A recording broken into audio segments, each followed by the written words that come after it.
as based on the teachings of Paramahansa Yogananda. In the Gospel of St. John, chapter 3, we read, "Everyone that doeth evil hateth the light, neither cometh to the light, lest his deeds should be reproved.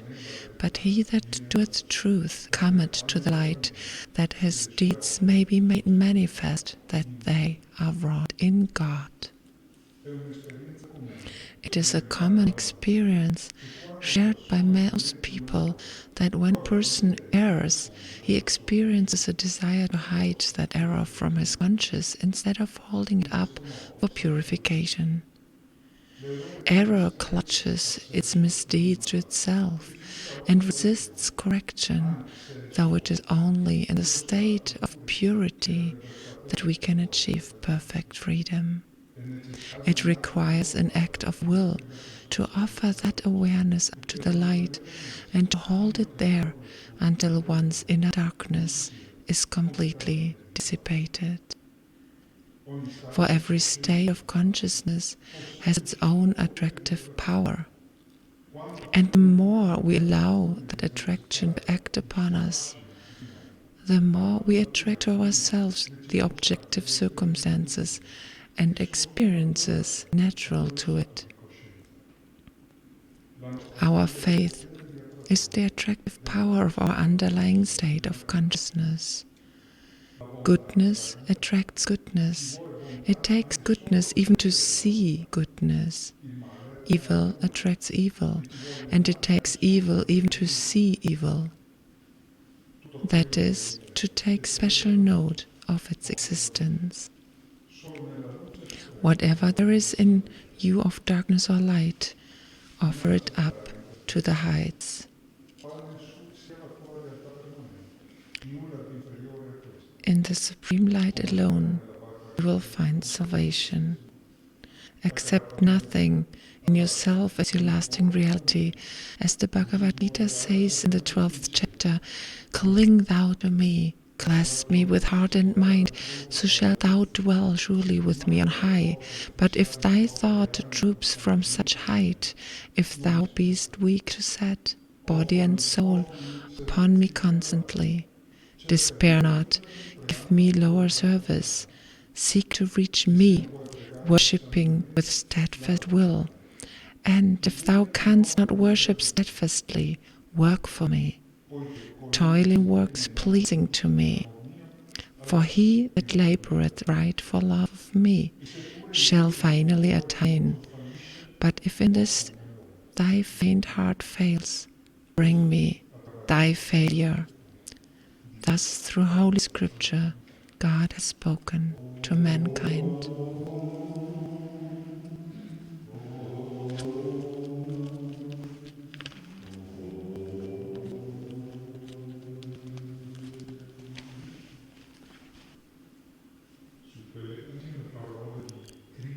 On these last words of Krishna, Yogananda writes, he exclaims how positive the Bhagavad Gita is and how it really is.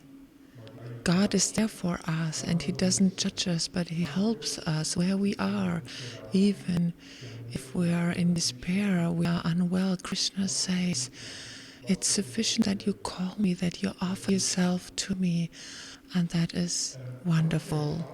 Many years ago, I was part of a small group that with a car we would drive from Ananda village to San Francisco, and I think it was a drive of about 5 to 6 hours, and we would make a break halfway to eat something, and I was sitting next to a girl. She was a teenager, maybe she was 15, 16 years old, and so we would all order something, and the girl was the first receiving her plate, her order. Maybe it was a pasta or something, And then the other plates would come in, and I heard something while we were starting to eat, and it was, oh my God!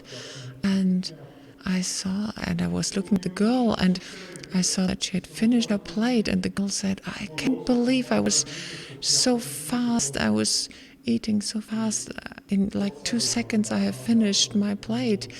And maybe she was eating in a little compulsive way, and we could all feel that she was ashamed almost that she had finished so early. And no one of us was even inclined to judge her or to laugh about her, that she had eaten so fast. And so we would just joke about it, and we tried to cheer and to lighten the situation, because she would really feel unwell. She had all the signs of shame in her face. Her face was a little red, and so she was really not feeling comfortable. And of course, I would not judge someone because he or she eats very fast. But in any case, I was thinking that the feeling of shame is a real not nice feeling, up to the point where Sri Yukteswar, in his book The Sacred Science, calls it a mesquinity of the heart, a meanness of the heart.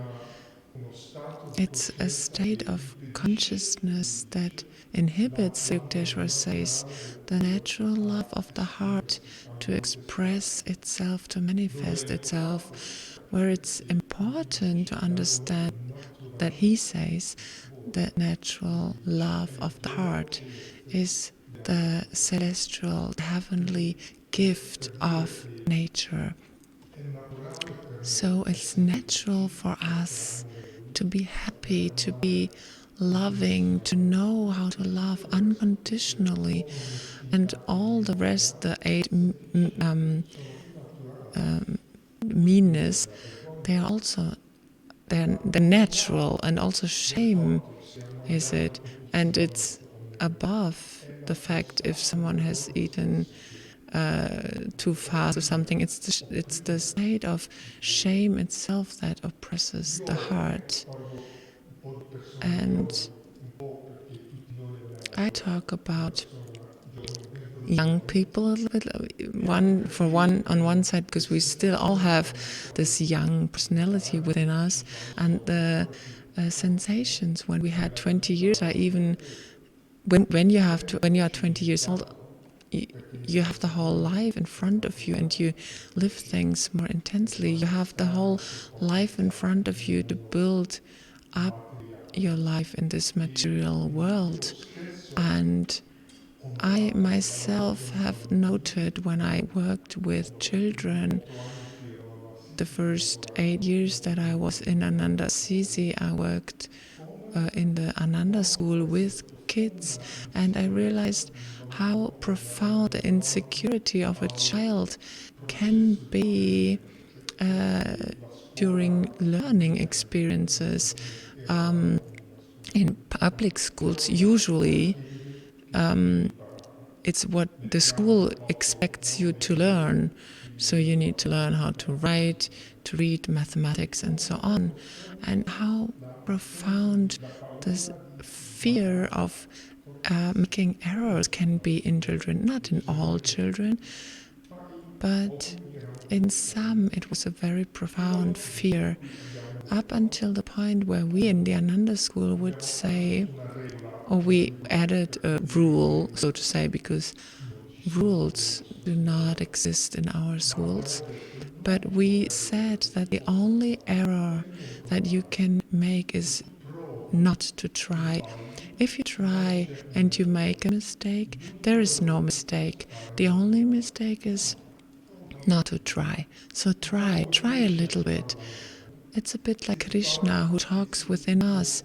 If you make a mistake, and if your suffering heart fails, then offer me your failure, and everything will be okay. And that's what we tried to do a little bit with the children. And it was necessary to give them this encouragement and faith, believe in them constantly to our children, because some insecurities would be so profoundly within these children. So we really wanted to cultivate faith and in them, even in front of something new, even if you don't know the outcome. And we wanted the children to have this faith in themselves. When I was young, I was maybe 20 years old, and I had terrible insecurities on a profound level, not so much deep level. I was always, let's say, myself. In school, I never really needed or wanted to be very popular. My interests and tastes were for sure not the ones of my fellow students, companions, but I didn't really care about that. But in my heart, I felt quite insecure, the expectations that I would feel from my parents, from my teachers. You need to manifest something in life, you need to have a career. I didn't know if I had enough talent, for example, to go to music school, the conservatorium, and to study violin there. So I was really filled with insecurities, not really rational emotions, because emotions do not feel rational ways. So it's movement, emotions, and when you are in this state, it's really difficult to feel your inner voice that can give you security. So I met someone who introduced me to Paramahansa Yogananda in Amsterdam, and I saw this picture of Malta, the standard pose, the picture that was taken from him in a photographic studio in San Francisco in the first times after his arrival in the West. And these eyes, when I saw them on the photograph, they would not leave me anymore. They would always be there for me. And then I would take a lesson with my American friend, and this friend was guiding me in a visualization, and he says, lay down on this sofa, and he would lie down on the floor, and then he started saying, now you are in the presence of Paramahansa Yogananda. I didn't know the word Paramahansa, I only knew Yogananda. I had not yet read the autobiography of a yoga. So Paramahansa, okay, Paramahansa Yogananda. You see his eyes, he said, and start letting you be guided by these eyes. You can talk if you want. And then my friend would stop talking and I started talking. And I was talking to myself in that moment, but in the awareness that these eyes were looking at me and that they were helping me to calm all my insecurities about the future, my stress, my anxieties, a life in front of me, to be able to have success. What will the people think about me? What will my family think about me, etc. So many things. And this voice, it was my voice, continued to talk. It was the voice of my higher self, of Master, and it would give me strength and security in front of my doubt. It would give me the security of love. And I had these insecurities about this and that. And then I felt the voice, love, love. I will always love you. And this was a sustaining love that I felt. Love when it's in the first, let's say, romantic phase is beautiful. I think very few of us have not experienced it, at least in a little way, but it's a very love that fades quickly, whereas the love of a master is a constant love. It's always there. But we need to be constant too in receiving this love, in remembering to see this love, to see Master's eyes everywhere.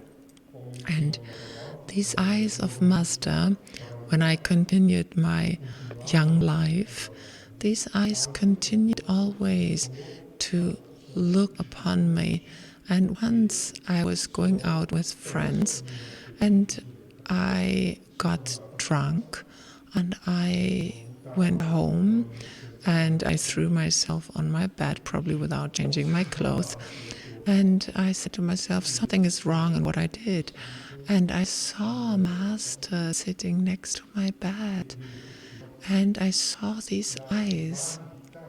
And the validity, the truthfulness of this superconscious experience is not so much in the vision itself, but in the lasting effect that this vision has on our lives. If your life changes towards the positive after an experience that you have had, then it means that experience was superconscious. And it's better not to talk with other people about it. If I talk about it now, it's because I want to share an inspiration, not so much to talk about myself. So let's try to understand this feeling of shame a little bit more, like a meanness of heart. And we can go back together to the story of a couple, maybe the most famous couple in humanity. I don't know if you know them. They were called Adam and Eva. Maybe you know them. I hope so. And in some way, I didn't have a religious uprising, but I felt attracted to this story. So I would ask my father, who read a lot. He was very well instructed also about the Bible, to be able to tell me something about this story. So he told me how God created first Adam in his image, and then he gives him company with animals, and then he makes him sleep because he says it's not right that the man is alone. He needs to have companionship, and so he makes him enter into a profound state of sleep, and he takes a rib out of his body and forms the woman. So it was quite a thing where God put us in, because if God could have taken the woman out of our rib, it means that we had this woman already inside. So why could the woman not stay inside? We could ask ourselves. And the answer is God created the material man in duality. So if there is a man, there must also be a woman. It's duality. So both are made out of the image of God, so they are happy. God is close, He's always there, and God is happiness, God is bliss.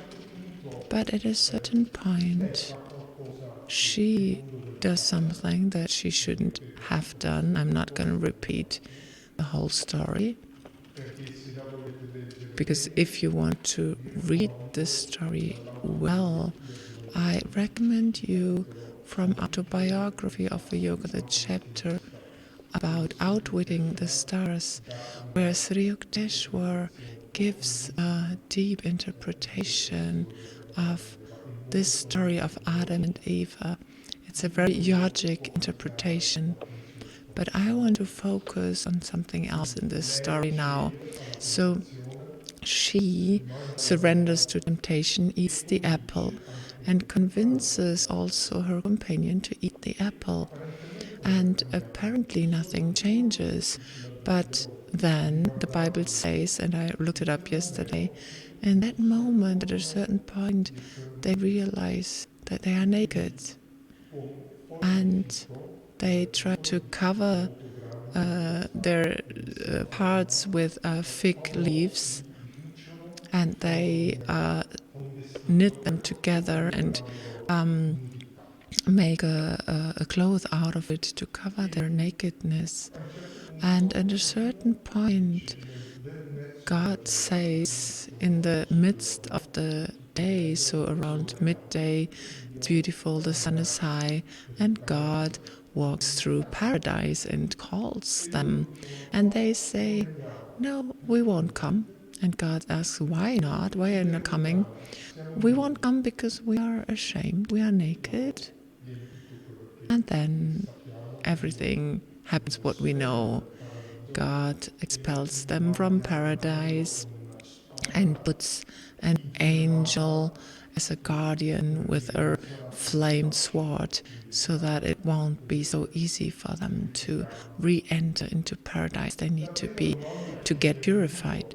So the real question that arose in me when I reread the story yesterday was, who expels whom? It was God who expels the couple from paradise, or was it the couple that expels God from their life? In reality, it would be the second case, because they cover themselves.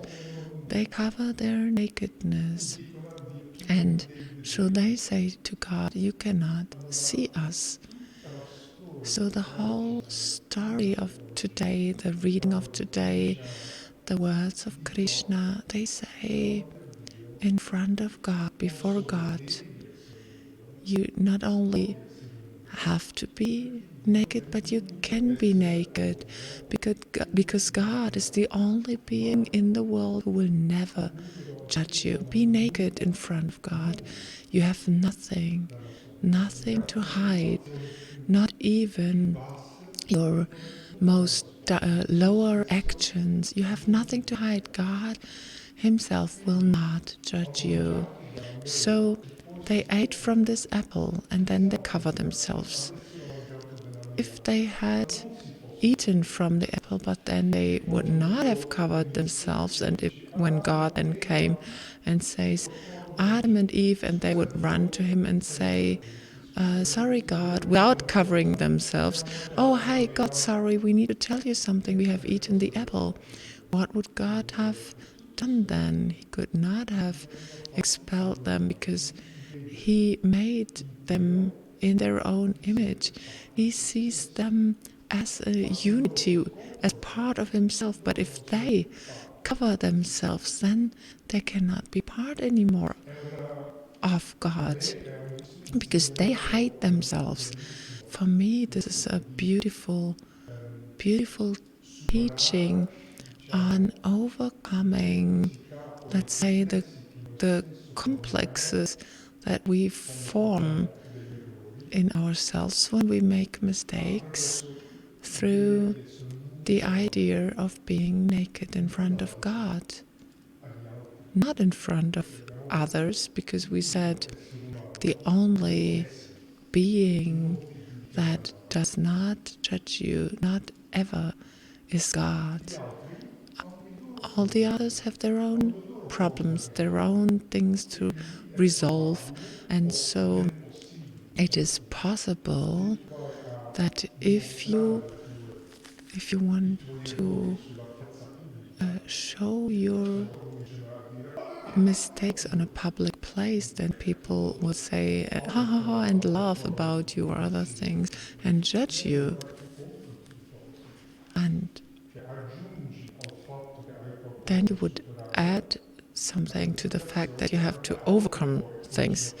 And then, so it's possible that people add to your own mistakes, or that it gets more complicated. So it's not necessary that you speak to people about your mistakes unless it's a very sincere friend. But generally, share everything with God, only with God, and the rest with people who are very close and very sincere. One of the guidelines of our Ananda Sangha community is moderation. This is, in reality, it's self-control, moderation, and cooperation, obedience, cooperative obedience, we call it. And we want to look for a moment on moderation.